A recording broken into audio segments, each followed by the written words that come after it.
Namaste. Pranayama, breathing techniques. Prana means life force. Life force is what separates us from the dead bodies. And breathing is one of the ways where life force is expressed. So pranayama can mean that we are regulating our breath to experience the life force. Prana flows through our body like how blood flows through our veins and arteries. And prana flows through something called nadis.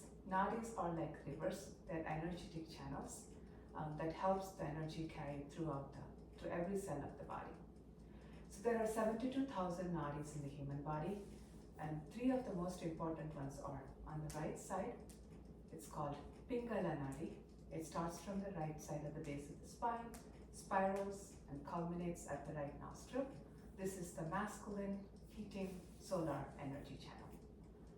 And this channel helps us to give energy, and too much of this in this side would mean aggression and anger.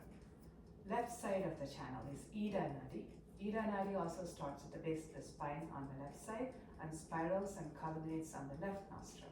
Ida Nadi is the feminine, lunar, and cooling energetic channel.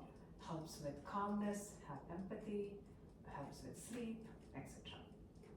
So if the energy is freely flowing, going up from Pingala Nadi, energy flowing down from Ida Nadi, if the cyclic movement is freely happening, then energy starts to flow up from the central channel, which is the Sushumna Nadi.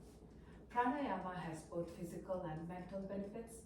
Physical helps with getting more oxygen in the body, helps with breathing deeply, connects us with the autonomous nervous system. Mentally, it can help with calmness, reduce the stress, helps with sleep, etc. Let's talk about some breathing techniques and we'll practice some. Brahmari Pranayama. It's a bumblebee breath or a humming breath. I would teach this in the class because it is and one of the easiest breathing techniques, can be done by anybody, no contraindications. And I would typically do it after the asanas, before the shavasana to help calm the mind and prepare for shavasana. Humming can be done at different tones, and different tones resonates with different parts of the body. Lower tones, lower parts, higher tones, higher parts of the body. So let's practice.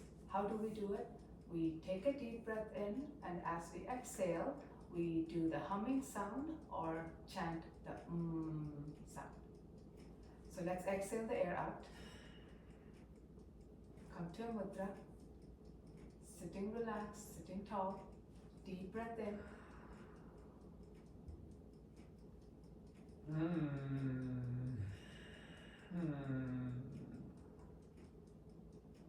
Now close both your ears with your palms. Inhale.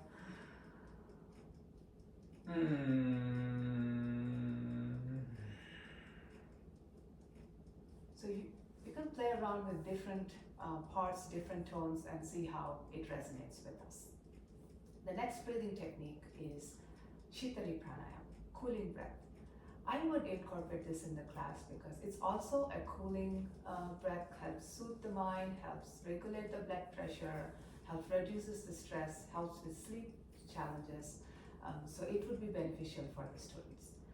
Shitali Pranayam, I would introduce it again after the asanas, typically before the shavasana, so that can help the student get prepared for shavasana. And let's see how to demonstrate it. So Shitali Pranayam, again sit tall, open your mouth and let the tongue out, make it into tube. The tongue can come out, the tongue can go touch the roof. Now inhale deeply from the mouth, close the lips, exhale. One more, open the tongue, inhale deeply, feel the cool air going in, close the mouth, exhale. So that's Shitali Pranayama. The next one is Kapalbhati. Kapalbhati is both a pranayama and also a kriya, a cleansing activity. It helps dust off anything that prevents our skull from shining. That's why it also has the name skull shining breath. I would incorporate Kapalbhati because it has a lot of benefits for the students. We do need to apply some caution on who can do it, how many times, etc. But it does have benefits. It can give energy. It can help mind gets focused and gets concentrated. It can flush out the thoughts and give that sense of rebooting the mind. I would incorporate it at the beginning of the class before we start the class, so that way we can get the energy moving, get the body into the active state and get a great asana practice. How do we do Kapalbhati? It's force, rhythmic, sharp exhalations. Inhalations are passive. And let's demonstrate one round, sitting nice and tall.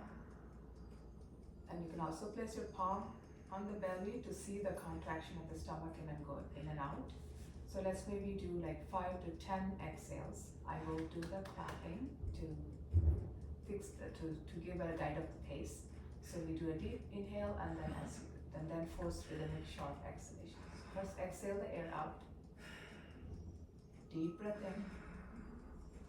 Exhale, exhale, exhale, exhale, exhale, exhale, exhale, exhale, relax. Alright. The next one is Nadi Shodhana Pranayam. Nadi Shodhana Pranayam is alternate nostril breathing. This breathing also has several benefits, and this is the pranayama that can get direct access to Ida and Pingala nadis. So I would incorporate it in the class. And I would typically do it after the class is done, after Shavasana, and if there's a meditation session, before the meditation.